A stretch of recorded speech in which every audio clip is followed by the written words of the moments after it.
Thank you both. So shortly after we announced this debate, I heard from one of our viewers in Norton Shores. His name is Greg Tierman, and he had a question about the retirement tax, which, of course, I think a lot of people do.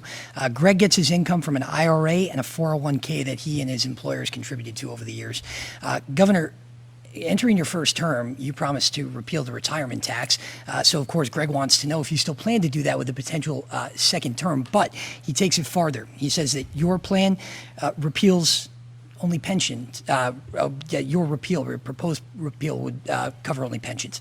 But again, Greg gets his retirement from a 401k. So would it cover all retirees? Would that tax break cover all retirees? What can we tell Greg?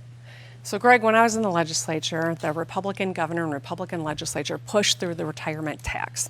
They started taxing people who worked for a living, played by the rules, set aside money, and now are living on fixed incomes. And I said it was wrong then, and it is still wrong.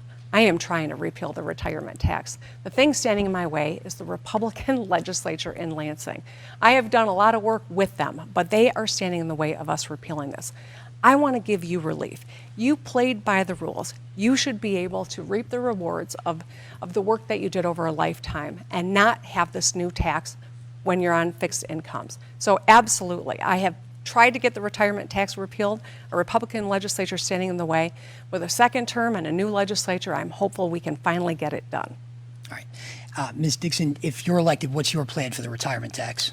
Well, Greg, first of all, I want to note that your exact question about increasing the exemption for retirement income, that actually did go to the governor's desk, and that was another one of her line item vetoes. She had the opportunity to reduce that. She did stand on the debate stage in 2018 and say that that was one of her top priorities, was to eliminate the retirement tax. But as you noted, that would be for public pensions, not all retirees. So I do want you to be assured that I feel it's very important that we make sure that money goes back into the pockets of all retirees in the state of Michigan, especially as we head into a recession. We're already seeing this massive inflation because of the Biden-Whitmer policies. The recession is right at our doorstep, and I want to make sure that we get as much money back to our retirees as possible. Yeah, thank you, Mrs. Dixon. And before you rebut, Governor, I will remind you that in your second term, you very well could have a GOP legislature.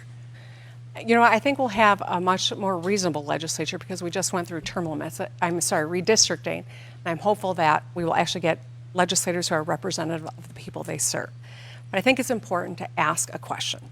Mrs. Dixon has said she will eliminate the retirement tax. How is she going to balance the budget? She has said that she will cut income tax. That's $12 billion out of the budget. How is she going to balance that? She's toyed with the sales tax. Is she going to raise the sales tax by an additional 8 cents? These are questions I think we need answers to. Ms. Dixon? I've talked about repealing the income tax over time, a responsible reduction of the income tax and removing it over an 8 to 10 year period. This is not a radical concept. We have 9 states in the nation that already have no income tax. In fact, not only do they have no income tax, but they are thriving economically. And as you bring more people into the state, you have more revenue as a state. If we could look to the future and balance our budget better, the governor has already put an additional almost $20 billion into the budget in the 4 years that she's been there. Dixon. Thank you for that answer.